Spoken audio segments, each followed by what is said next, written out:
Tips 776. Appam செய்யும் பொழுது ஒரு டேபிள் ஸ்பூன் கோதுமை மாவை ஊற வைத்து சேர்த்து அரைத்தால் ஆப்பம் மிருதுவாக இருக்கும். டிப்ஸ் 777. கீர் செய்யும் பொழுது சேமியாவுக்கு பதிலாக துருவிய கேரட் அல்லது துருவிய சிவப்பு பூசணிக்காயை பயன்படுத்தலாம். டிப்ஸ் 778. பலகாரம் சுட்ட எண்ணெயில் வாழைக்காய் வறுவல் செய்தால் சுவை அருமையாக இருக்கும். டிப்ஸ் 779.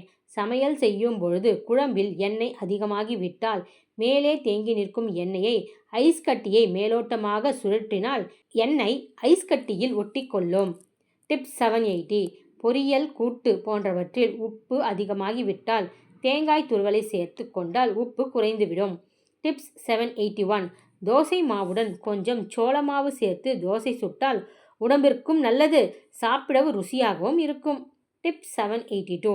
தேங்காய் துவையல் அரைக்கும் பொழுது சிறிது இஞ்சி சேர்த்து அரைத்தால் துவையல் மணமாகவும் சுவையாகவும் இருக்கும். டிப்ஸ் 783. பேரிக்காய் தினமும் உணவுக்காக சாப்பிட்டு வந்தால் இன்சுலின் சீராக சுரக்கும், உடலுக்கு மாவு சத்தும் நிறைந்தது. டிப்ஸ் 784. சிறிதளவு உளுத்தம்பருப்பை ஊற வைத்து அரைத்து கோதுமை மாவுடன் கலந்து தோசை வார்த்தால் மிகவும் சுவையாக இருக்கும். டிப்ஸ் 785.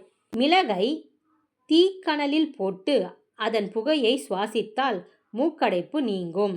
டிப்ஸ் 786. அத்திப்பழம், பால், சோயா, கீரை, காய்கறிகளை உணவில் சேர்த்து கொண்டால் சருமம் சுருக்கத்தை முற்றிலும் மாற்றும்.